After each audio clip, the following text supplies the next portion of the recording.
Shalom, frères et sœurs bien-aimés dans le Seigneur. Bienvenue dans cette émission présentée par l'apôtre Élie Mokemo. Je suis heureux de vous retrouver dans cette édition pour vous parler des choses du royaume. Il a été toujours un grand plaisir pour moi de me mettre devant des caméras pour parler des choses de mon Père. Aujourd'hui, nous parlons des baptêmes. Alors aujourd'hui, dans cette émission, on a énuméré quelques questions que nous allons essayer par la grâce d'Adonai de donner des réponses à ces questions. Le mot, que veut dire baptême? Donc, comme je disais tantôt, qui tire son origine du grec, du mot baptisma, qui signifie immersion. Le baptême, pour les chrétiens, ça a été ordonné par Adonai Yehoshua Mashiach. C'est le Seigneur Yehoshua, donc le Seigneur Jésus-Christ, si vous voulez, c'est lui qui avait ordonné à ce que tous ceux qui croient en lui, tous ses disciples, soient baptisés. Alors, vous allez trouver cette écriture, nous allons prendre Marc chapitre 16, verset 16. Qu'est-ce qui est écrit dans Marc 16, 16? Il est écrit, c'est lui, on commence par le verset 15 si vous voulez. Marc chapitre 16, verset 15 à 16. Il est écrit, puis il leur dit, allez par tout le monde et prêchez la bonne nouvelle à toute la création. Celui qui croira et qui sera baptisé sera sauvé, mais celui qui ne croira pas sera condamné. Vous comprenez? Ici, le maître donne ce qu'on appelle une ordonnance. Alors, en quelque sorte, il nous ordonne d'abord d'aller prêcher la bonne nouvelle à toute la création, d'aller par tout le monde et de prêcher à toute la création. Donc, la mission de l'évangile a été confiée aux disciples, aux apôtres de Yehoshua Mashiach pour être annoncée dans tout le monde et à toute la création. Alors remarquez, cela ne s'est pas arrêté là. Il poursuit en disant, après avoir prêché cette bonne nouvelle, ceux qui croiront et seront baptisés seront sauvés. Ou à l'autre terme, c'est lui qui croira parce que l'évangile, il est question, ou les saluts, autant pour moi, les saluts est question d'individualité. Le salut est individuel. Quiconque croit au Seigneur Yehoshua HaMashiach sera sauvé. Alors, il dit ici, c'est lui qui croira et qui sera baptisé sera sauvé. Alors, pour bien comprendre et cerner le sens de ce que j'appelle une ordonnance ou une obligation, vous allez prendre avec moi Matthieu chapitre 28, verset 19. C'est là-bas où vous allez, ceux qui comprennent bien les français, vous allez savoir qu'il s'agit d'une ordonnance. Le Seigneur ordonne. Ah oui, il dit ceci, allez. Alors vous voyez, il dit, allez, faites de toutes les nations des disciples, les baptisant. Vous comprenez? Les baptisant au nom du Père, du Fils et du Saint-Esprit. Vous voyez? Il dit, allez, faites de toutes les nations des disciples, le baptisant au nom du Père, du Fils et du Saint-Esprit. On viendra dans tous ces détails. Alors, vous allez constater ici que le Seigneur Yehoshua, donc Adonai Yehoshua Mashiach, ordonnant à ce que ses disciples puissent aller baptiser les gens qui vont prêcher la bonne nouvelle. Donc par là déjà vous comprenez que le baptême, donc cette institution des baptêmes dans l'église ou chez les croyants, chez les chrétiens, les gens qui suivent HaMashiach, ça a été ordonné par lui-même le maître. Pour ça, j'espère que nous sommes tout à fait dans le même point de compréhension. Alors, deuxième chose, vous me poserez la question, est-ce que le baptême doit-il se faire forcément par immersion? Oui, ma réponse est oui. Le baptême doit se faire par immersion. Pourquoi? D'abord, si nous fions à l'étymologie du mot baptême, qui vient du mot baptisme du grec, qui signifie immersion. Maintenant, comme j'ai toujours l'habitude de dire, l'évangile que nous prêchons aujourd'hui, ce n'est pas nous qui l'avions commencé. Nous l'avions eu quelque part. Alors nous suivons les modèles. Alors notre modèle, c'est Yeshua. Alors remarquez-vous bien, remarquez bien aimé. Quand Adonai, Yahweh, a demandé à Moshe de construire l'arche de l'alliance, la Bible déclare que Elohim, Yahweh, a ordonné à Moïse de construire l'arche de l'alliance selon le modèle qui lui a été montré au ciel, selon le modèle qu'il a vu, selon le modèle qu'Adonai lui avait montré. Donc pour dire que les choses d'Adonai, les choses de Yahweh doivent se faire conformément à sa volonté et non à nos volontés. Bien-aimés, aujourd'hui il y a beaucoup de dérapages parce que nous essayons d'amener la parole ou les choses du Seigneur à se conformer à se conformer à nous, à nos mœurs, à nos façons de faire. Au lieu de se conformer à elle, donc à la parole du Seigneur d'Adonai, mais nous voulons que la parole se conforme à nous. Ça ne marche pas. Ça ne marche pas. Remarquez une chose. Dans la Bible, quand vous regardez, vous allez trouver aucune place où un apôtre ou même Yeshua lui-même s'est fait baptiser ou baptiser les gens dans d'autres moyens à part l'immersion. Le modèle d'immersion est le modèle biblique. Et modèle, c'est le modèle donc que les apôtres nous ont laissé. Alors je disais tantôt que Moïse avait construit l'arche selon le modèle qu'il avait vu du Seigneur. J'ai dit amen parce que Adonai Yahweh lui avait ordonné de le construire selon ses modèles. Et vous allez constater aussi dans la nouvelle alliance. Donc autant que nous sommes, quand Yeshua est venu, les apôtres ont reçu le Saint-Esprit, s'est mis à prêcher l'évangile partout. Et l'apôtre Paul dira donc dans les épîtres, il est écrit que vous avez été édifiés sur le fondement des apôtres et des prophètes, Yeshua étant la pierre angulaire. Donc, notre fondement, notre base, donc sur lesquels donc fondement et base, donc sur lesquels nous sommes édifiés, sur lesquels nous sommes fondés, c'est l'enseignement ou les enseignements des apôtres, des prophètes, et Yeshua lui-même étant la pierre angulaire. Bien-aimés, ceci veut dire que nous ne pouvions pas construire en dehors du fondement que les apôtres nous ont laissé. Que nous soyons clairs, bien-aimés. L'apôtre Paul dira aussi que si quelqu'un vient vous annoncer un autre évangile en dehors de ce que nous vous avons déjà annoncé, alors qu'il soit anathème. Et non qu'il y a un autre évangile. Parce qu'il n'y a qu'un seul évangile, l'évangile de Yeshua, prêché par ses apôtres, il n'y en a qu'un seul. Mais ce n'est pas qu'il y en a deux, mais il y a des gens qui veulent vous faire croire qu'il y a un autre évangile. Et pourtant, c'est faux. Alors, tous ces exercices, l'apôtre est en train de faire, dont l'apôtre Paul et les autres apôtres faisaient, c'était juste pour nous faire savoir que nous devions suivre les modèles qui nous a été établi, qui nous a été montré. Alors, donc je disais, qui peut baptiser? Ce n'est que celui qui a reçu la parole d'Adonai Yehoshua HaMashiach, celui qui croit à lui, celui qui est baptisé lui-même et qui enseigne la parole.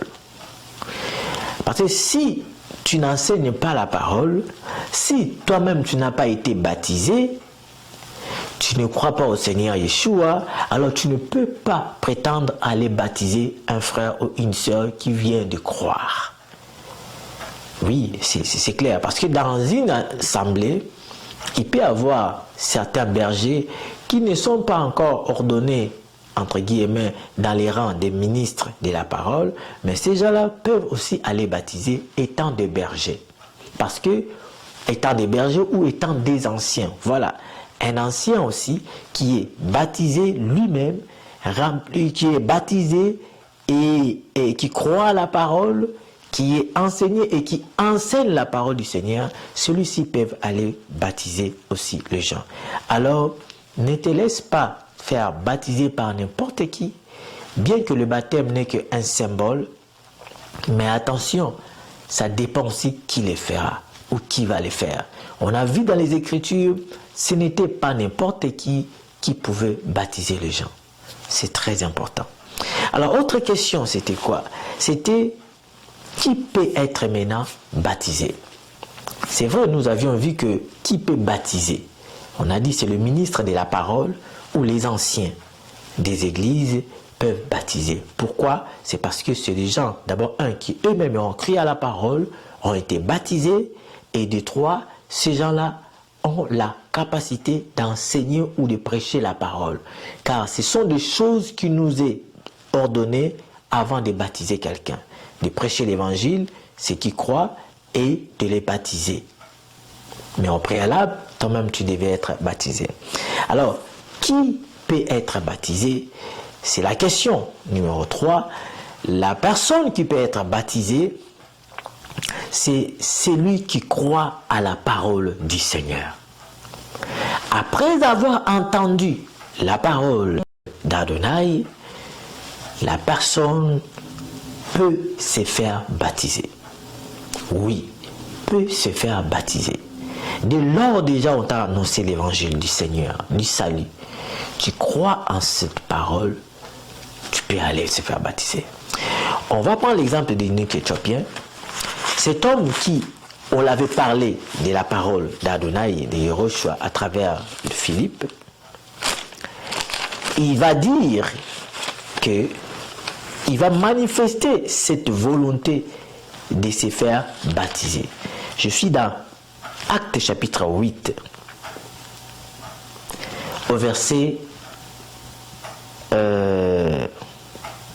Actes chapitre 8 au verset, je prends le verset 38 au 39, il est écrit: il fit arrêter les chars, c'est ça, il fit arrêter les chars, Philippe et l'eunuque descendirent tous deux dans l'eau, et Philippe baptisa l'eunuque. Bon, excusez-moi, je préfère le prendre un petit peu en haut. Donc, à partir du verset 36, il est écrit ceci: comme ils continuaient leur chemin, ils rencontrèrent de l'eau. Et l'eunuque dit: voici de l'eau. Qu'est-ce qui empêche que je sois baptisé? Voyez, parce que l'eunuque, Philippe lui avait prêché la parole. Lui avait prêché la parole, l'évangile d'Adonai. Et après avoir écouté cet évangile prêché par Philippe, l'eunuque éthiopien dit à Philippe: mais voici de l'eau. Qu'est-ce qui manque pour que je sois baptisé? Et c'est alors que Philippe lui répondra, disant: si tu crois de tout ton cœur, cela est possible. L'eunuque répondit: je crois que Yehoshua Mashiach est le fils d'Adonai, le fils de Yahweh, le fils de Dieu. Il fit arrêter le char. Philippe et l'eunuque descendirent tous deux dans l'eau, et Philippe baptisa l'eunuque. Quand ils furent sortis, verset 39, quand ils furent sortis de l'eau, l'esprit d'Adonai enleva Philippe, et l'eunuque ne le vit plus, tandis que joyeux, il poursuivait sa route. Alléluia, gloire au Seigneur. Alors, remarquez ici, vous allez voir l'eunuque éthiopien, après avoir entendu la parole d'Adonai, la parole du Seigneur, l'eunuque va décider de se faire baptiser, va manifester cette volonté de se faire baptiser. Alors c'est sûr que dans ce que l'eunuque lui expliquait, pardon, dans ce que Philippe lui expliquait, Philippe lui avait fait savoir aussi que quiconque écoute cet évangile, qui s'est fait baptiser, sera sauvé. Alors c'est alors que celui-ci va manifester cette volonté, dit, mais voilà l'eau, qu'est-ce qui empêche que je sois aussi baptisé? Parce que je vais être sauvé. Est-ce que vous comprenez? Alors c'est alors que Philippe lui dit, si tu crois, de tout ton cœur, alléluia, de tout ton cœur. Parce qu'il y a des gens qui croient, et non de leur tout cœur, mais qui croient de leurs lèvres, des lèvres, qui croient juste des facettes, et qui risquent même d'aller jusqu'aux eaux de baptême, mais et pourtant leur cœur ne croit pas complètement au Seigneur. Attention, ce n'est pas des bonnes choses à faire. Tu dois croire à Adonai Yehoshua Mashiach, qu'il est Seigneur et Sauveur de tout ton cœur. Amen. Alors c'est alors que l'eunuque éthiopien, ce monsieur, fut baptisé. De même, comme je disais tantôt, qui peut être baptisé, c'est celui qui croit à la parole du Seigneur. Celui qui entend l'évangile, la parole du Seigneur, c'est celui-là qui peut se faire baptiser. Donc, au préalable, tu dois d'abord entendre et croire à la parole du Seigneur pour être baptisé. Mais tu me poseras la question, apôtre Élie, est-ce que les enfants peuvent aussi être baptisés? Oh, c'est une question qui revient très souvent. Je vous dirai ceci. Un enfant, bon, il s'agit, on doit d'abord savoir de quel âge est cet enfant. Il ne faut pas oublier que nous tous, nous sommes des enfants, entre guillemets. Auprès de nos parents, nous sommes des enfants. Ok?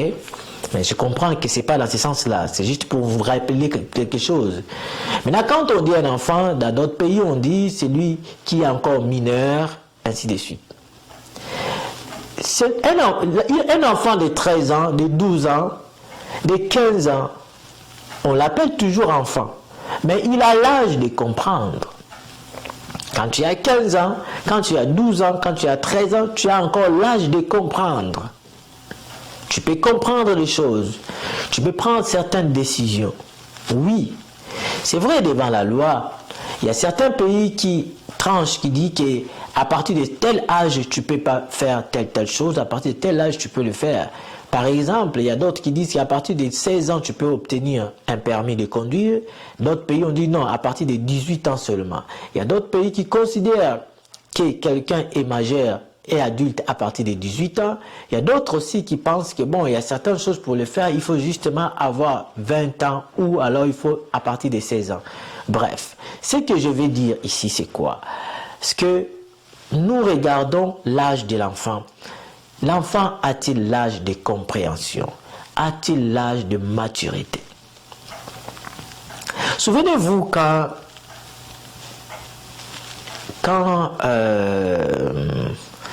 le Seigneur avait guéri un aveugle qui était né, un aveugle de naissance. Et cet aveugle était guéri complètement. Les Juifs ont demandé aux gens, à ses parents, il dit, mais écoutez, dites-nous, est-ce que c'est celui-là votre enfant que vous dites qu'il était avec? Oui, c'est notre enfant qui était avec, ok. Mais est-ce que vous pouvez dire comment est-ce qu'il a retrouvé la vie? Il dit, mais non, nous on ne sait pas. Nous, ce que nous savons, c'est que c'est notre fils. Il était né aveugle et là voici, il voit. Mais interrogez-le lui-même, car il a l'âge de faire quoi? De vous répondre, de vous expliquer. Ça dépend de quel âge que la personne a. Vous comprenez? Mais maintenant, en Israël, comme nous le savons, que quand on comptait, on ne comptait pas les enfants.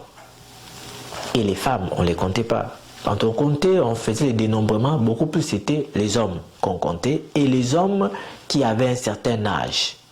Vous comprenez? Voilà.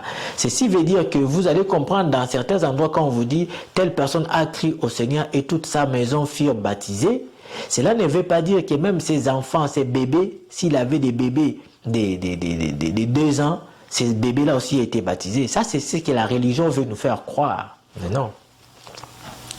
Si la religion nous fait croire ces choses-là, nous allons leur demander ceci. Alors pourquoi Adonai a ordonné que celui qui peut se faire baptiser, ce n'est que celui qui croit à la parole.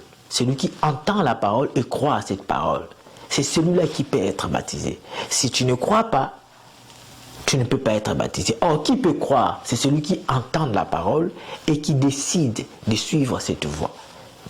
Est-ce que vous comprenez? Est-ce qu'un enfant de 2 ans, ou de 1 année, ou de 5 ans, peut-il vraiment croire à la parole, comprendre la parole du Seigneur, croire à ça et donner son consentement? Je dirais non.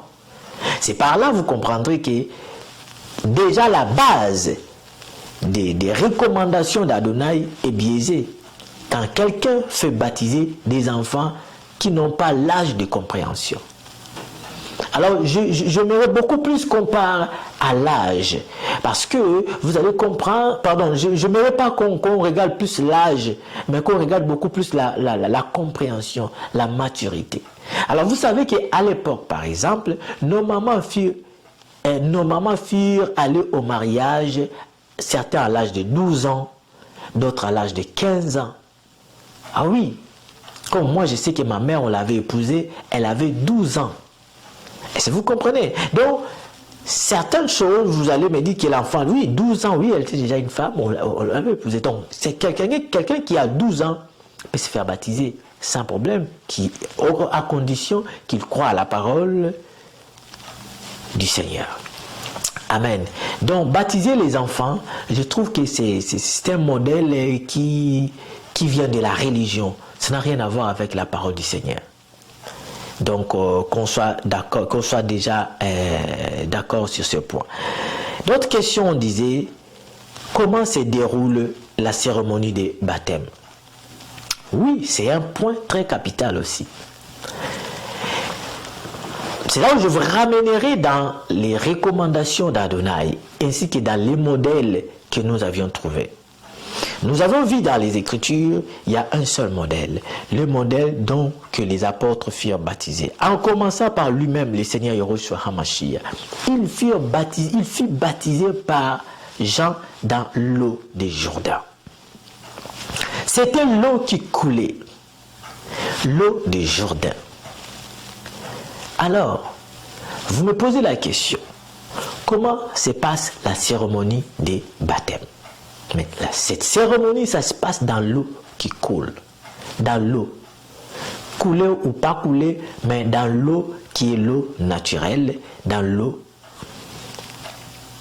des rivières, dans un fleuve, ainsi de suite. Alors, pourquoi pas dans une piscine? Oh, bien-aimé.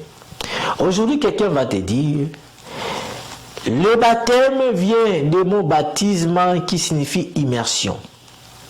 Nous ne mettons pas de gouttes d'eau dans la tête ou sur la tête des gens, mais nous les plongeons dans une piscine car ça fait l'immersion, ça fait l'affaire. Oh, bien-aimé dans le Seigneur, souvenez-vous que Adonai Yahweh avait ordonné à Moïse de construire ou de faire l'arche selon les modèles qu'il a vus au ciel. Les choses d'Adonai doivent se faire selon le modèle du Seigneur et non selon tes modèles à toi, non selon ta conviction en toi, mais c'est selon sa parole à lui. Comment ça?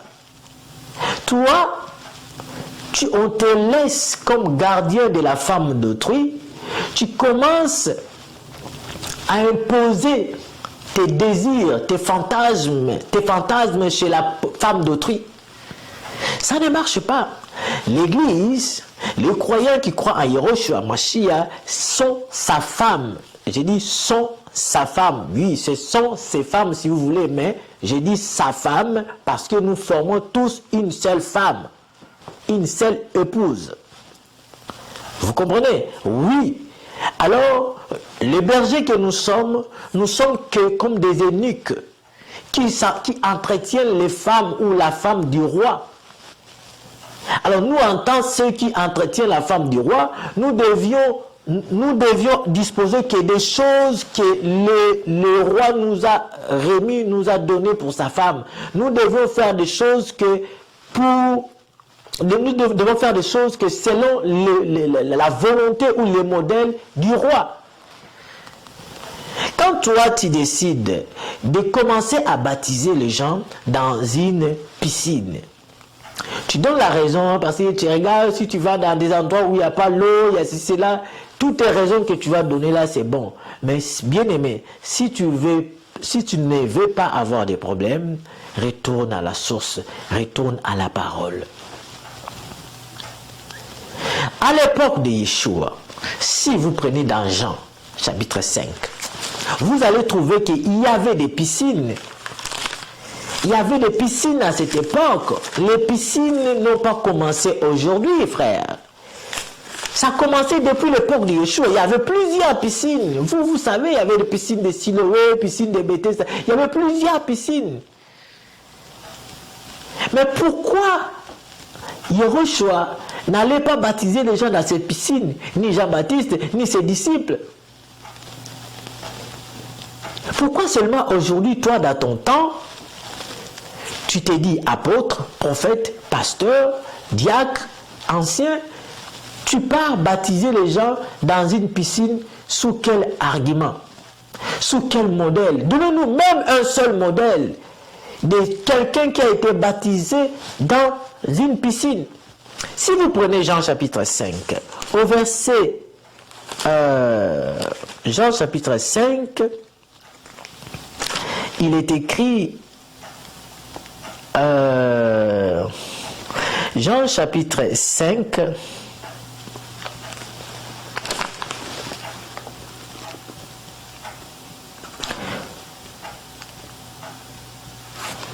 Jean, un instant s'il vous plaît.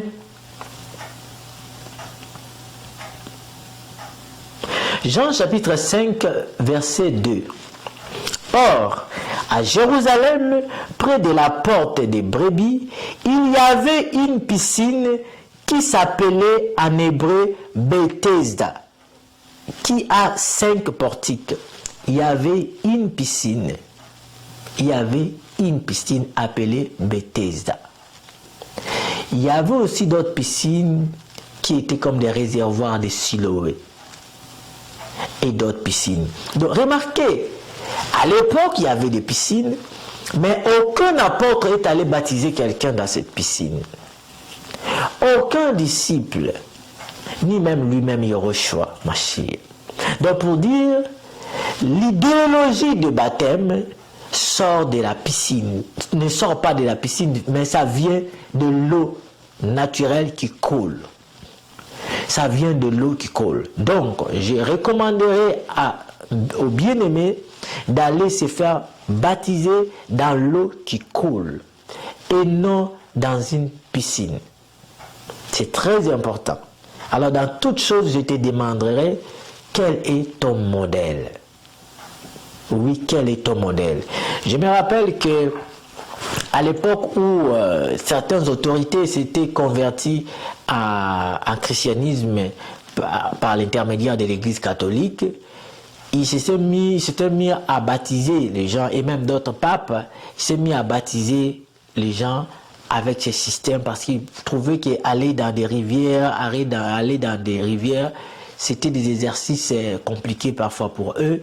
Alors ils avaient commencé à baptiser les gens dans de l'eau, dans d'autres c'était dans des verres, et après d'autres c'est maintenant dans des piscines, ainsi de suite, pour juste éviter d'aller dans des rivières. Voyez-vous, donc on a toujours tendance à mener la parole que la parole se plie à nos désirs, à nous, que la parole, l'évangile, la doctrine du Seigneur se plie à nous, à nos sentiments, à nos désirs. Or, les choses ne devaient pas se faire de cette manière, parce que nous devions suivre le Seigneur, car il dit de le suivre. Suis-moi, je te ferai. Suis-moi. Donc c'est à lui de nous transformer. C'est nous d'être selon son modèle. Et non de l'amener à notre modèle qui est plein de péchés, plein de mal, plein de mauvaises choses. Qu'Adonai vous bénisse. Donc vous allez comprendre que ça se fait dans l'eau qui coule. Ça se fait dans l'eau, dans des rivières, dans des rivières, dans des fleuves, ainsi de suite. Donc, dans cette eau-là naturelle, c'est très important. Ne me pose pas la question pourquoi seulement dans ça. Non, allez poser au Seigneur pourquoi eux aussi, pourquoi eux ils ont seulement baptisé dans ces eaux-là qui coulaient. Pourquoi ils n'étaient pas partis dans la piscine? Et pourtant, il y avait plusieurs piscines. Donc, si vous voulez être en conformité avec l'Adonai, avec Yahushua Mashiach, alors faisons les choses comme lui. L'autre question, vous poserez en disant, comment doit-on nous faire baptiser? Est-ce que c'est au nom du Père, du Fils et du Saint-Esprit, ou bien au nom du Seigneur Yahushua Mashiach, ou au nom du Seigneur Yeshua Mashiach tout court, ou au nom de Yeshua Mashiach tout court? Parce que il y a aussi cette question. Il y a d'autres qui disent que non, il faut se faire baptiser au nom du Père, du Fils et du Saint-Esprit. D'autres personnes disent il faut se faire baptiser au nom du Seigneur Jésus-Christ ou Adonai Yahushua Mashiach. D'autres qui disent il faut se faire baptiser au nom de Jésus-Christ ou au nom de Yeshua Mashiach. C'est là où j'ai dit ceci. Tous ces mondes-là n'ont pas tort. Oui. Celui qui dit baptiser au nom du Père, du Fils et du Saint-Esprit n'a pas tort. Tu vas lui dire qu'il a tort. Pourquoi? Parce qu'il va te faire sortir une écriture. Oui, il va te faire sortir une écriture qui dit de baptiser au nom du Père, du Fils et du Saint-Esprit. Qu'est-ce que tu vas lui dire? Ah oui. S'il te dit de baptiser au nom du Seigneur Jésus-Christ ou Adonai Yahushua Mashiach, il a aussi une écriture. S'il dit de baptiser au nom de Yeshua Mashiach, il a aussi une écriture. Mais maintenant, la question qu'il faut se poser, est-ce que parce que c'est biblique qu'il est chrétien ou bien c'est ce qu'il faut faire? Ça, c'est point d'interrogation. Oui. Quand je dis biblique, c'est-à-dire ce qui est écrit dans la Bible. Il y a plusieurs choses qui sont écrites dans la Bible, donc nous pouvons dire c'est biblique, mais ce n'est pas chrétien. Je vais m'expliquer. Et tout ce qui est écrit dans la Bible n'est pas forcément des choses à suivre. Pourquoi? Parce que dans chaque chose, il y a toujours un enseignement. Nous avons des modèles à suivre. Je reviens dans cette affaire de modèles. Elohim est fidèle. Alors, il aime la fidélité. Dans cette fidélité, nous devions suivre les modèles. Alléluia. Alors, remarquez, qui est cet apôtre-là, bien-aimé, qui est cet apôtre-là qui a baptisé les gens au nom du Père, du Fils et du Saint-Esprit? Qui est cet apôtre-là? Bon, on va aller point par point. C'est très important ces points ici. Parce que en route, vous parlez, vous criez, Élie, Élie. Vous allez voir, Élie, s'il est là, il va vous répondre, il va vous regarder, vous répondre. Pourquoi? Parce que il s'agit de son nom. Fiston, ou bien, comment on appelle ça, François, Janine, ils ne vont pas te regarder parce que ce n'est pas leur nom. Donc, vous comprendrez que le nom, quand on dit au nom du Père, alors nous devons connaître ce nom-là. Quel est ce nom-là du Père? Le Père a un nom. Amen, amen. Il a un nom. Ah oui, il a même dit à Abraham, pardon, à Moïse, si nous prenons avec vous, il dit que dans Exode, et il a rappelé son nom, il a révélé son nom à Moïse. Vous pouvez comprendre que le Père a un nom. Je vais juste donner cette écriture pour vous donner l'essence. Quand on parle du nom du Père, on doit connaître ce nom-là. On doit connaître ce nom-là pour baptiser à ce nom. Exode chapitre 3, je pense chapitre 6, verset 3, il dit ici, je suis apparu à Abraham, à Isaac et à Jacob comme Elohim, comme El Shaddai, donc comme le Tout-Puissant. Mais je n'ai pas été connu sous mon nom Yahweh. Sous mon nom Yahweh. Donc il révèle sous son nom Yahweh. Vous comprenez? Là, quand Yeshua nous dit au nom du Père, nous devons connaître ce nom-là, c'est quel nom? Quand il nous dit au nom du Fils, nous devons connaître quel est le nom du Fils là. Quand il nous dit le nom du Saint-Esprit, nous devons connaître quel est le nom du Saint-Esprit là. Mais remarquez une chose, dans le même enseignement, Yeshua nous enseigne, il nous dit, moi et le Père, nous sommes un. Et il dit, Père, qu'il soit un comme toi et moi, nous sommes un. Il dit à Philippe, celui qui m'a vu a vu le Père. Car moi et le Père, nous sommes un. Bien-aimés dans le Seigneur, quand le Saint-Esprit est venu, le Saint-Esprit a révélé aux apôtres le vrai nom du Père. Il a révélé aux apôtres le vrai nom du Fils. Il a révélé aux apôtres le vrai nom du Saint-Esprit, par lequel nous devions baptiser les gens. Car Père, ce n'est pas un nom. Fils, ce n'est pas un nom. Tu es d'accord avec moi? Ce sont des titres. Tu ne peux pas baptiser les gens, on te parle du nom, toi tu le fais au nom, au nom du titre. Mais toi on te demande de le faire au nom du Père. Mais papa, le Père a un nom. Voilà pourquoi le Saint-Esprit étant venu chez les apôtres, il a rappelé aux apôtres le vrai sens de ce que Yeshua voulait dire.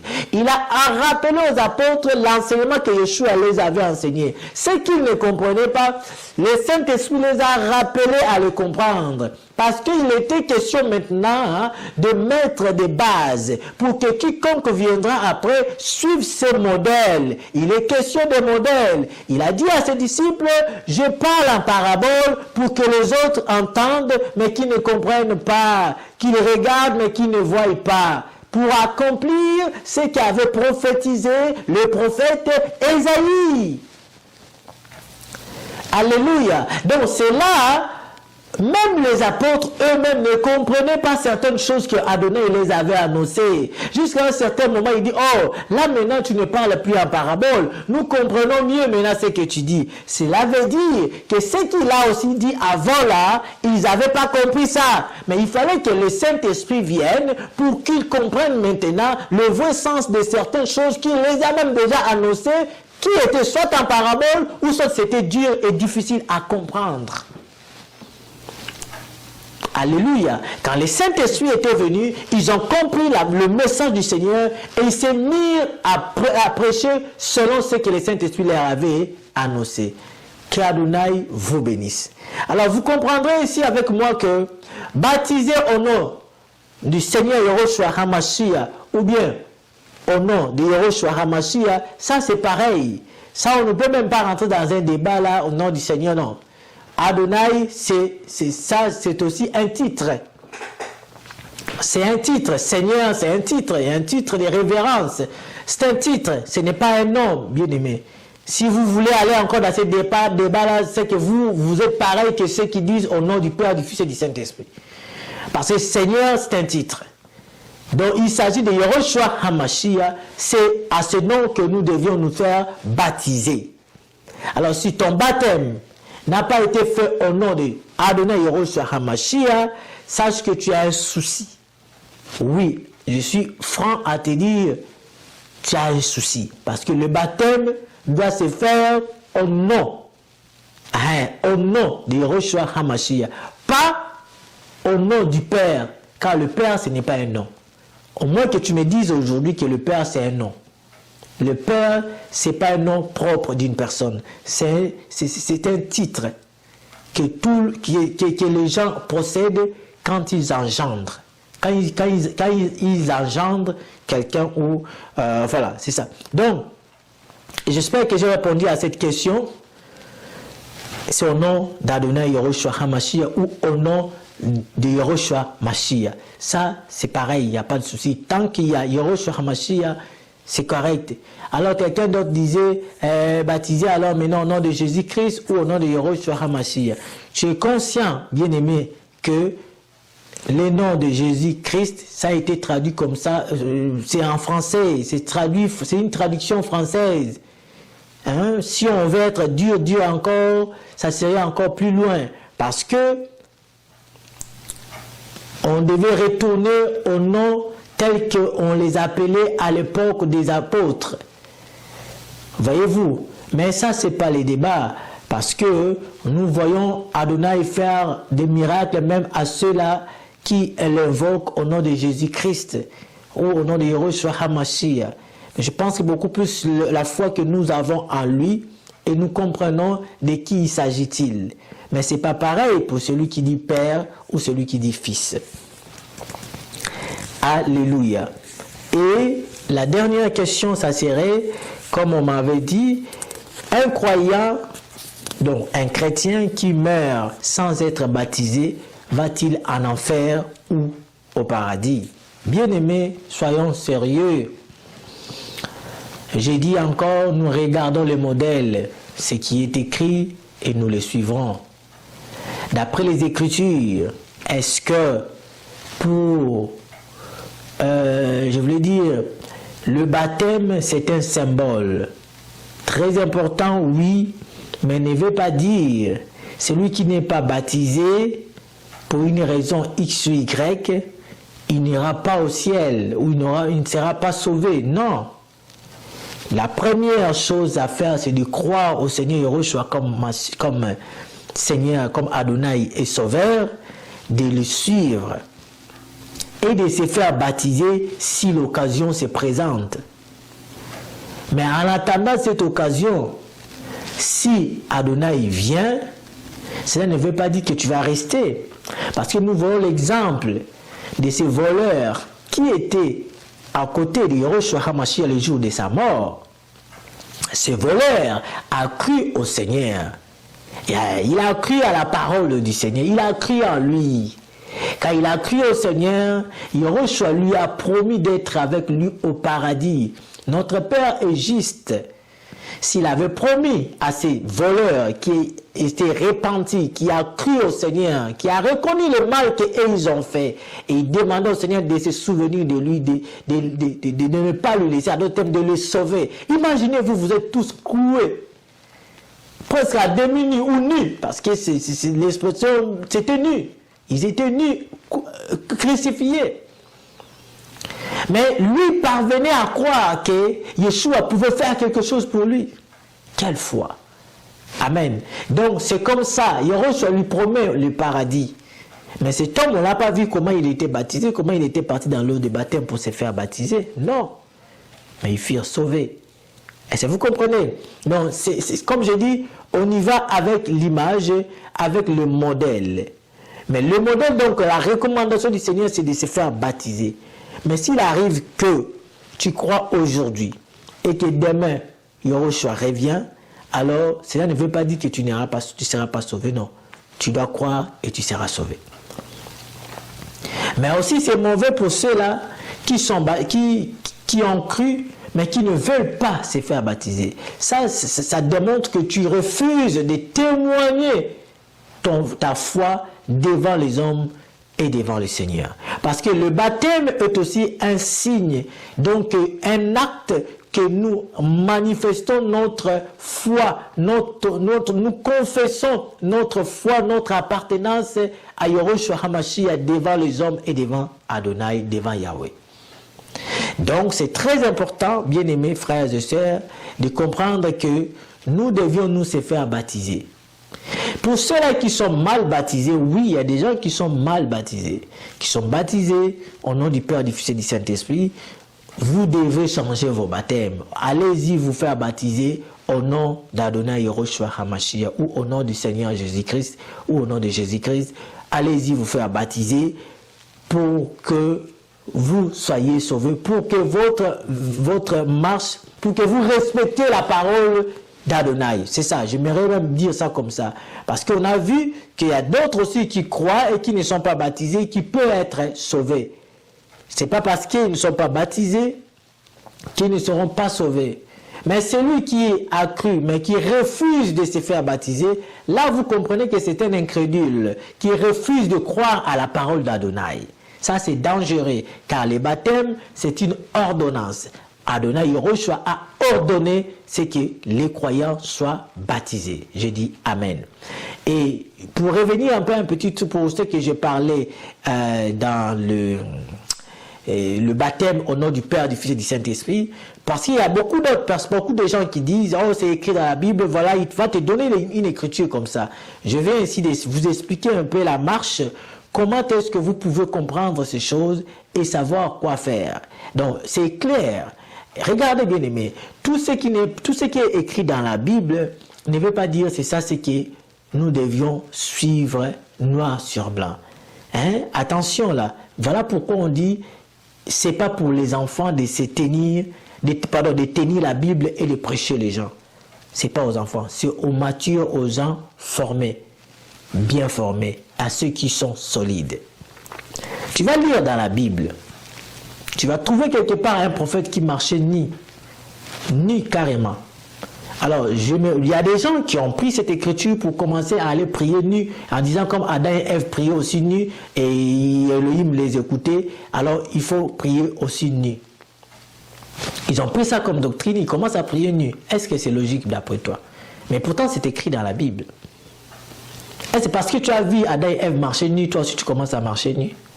Tu as oublié que c'est Elohim lui-même qui les avait fait les habits après? Est-ce que parce que Ésaïe avait marché nu, prêcher l'évangile nu pendant quelques jours, que toi aussi tu vas commencer à le faire nu, à marcher nu? Est-ce que vous comprenez? Ça n'a pas de sens. Il y a d'autres personnes qui prennent l'écriture que Moïse avait, quand il avait rencontré le Seigneur dans le buisson ardent, Elohim lui avait demandé de ôter les souliers de ses pieds. Moïse a ôté les souliers de ses pieds pour s'approcher. Et d'autres personnes commencent à dire oh non, pour entrer dans une assemblée, dans une église, ou pour aller prier, il faut prier pieds nus. Ils prennent ça et ils font ça comme une doctrine. Montre-nous encore un endroit où Moïse est allé prier pieds nus parce qu'il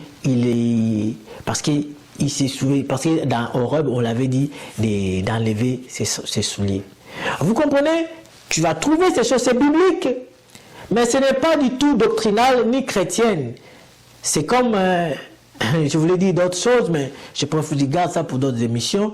Donc vous comprenez bien aimé avec moi que la Bible n'est pas un rouleau que tu dois prendre et avaler n'importe comment. Il faut être orienté et encadré. Alors voilà pourquoi je bénis le Seigneur pour le temps qu'il vous donne pour écouter ces émissions. Voilà ce que j'avais à vous dire. Et à vous faire savoir que vous devez vous faire baptiser. Si vous n'êtes pas baptisé, baptisez-vous. Et si jamais il y a encore des questions autour de ça, de ces sujets de baptême, écrivez-moi, laissez-moi les commentaires. Je vous répondrai par la grâce d'Adonai. D'ici là, si le Maître ne vient pas, nous continuerons à annoncer l'évangile, la parole du Seigneur jusqu'à son retour. Qu'Adonai vous bénisse. C'était l'apôtre Eli Mokemo, présenter le baptême. Merci. Bye.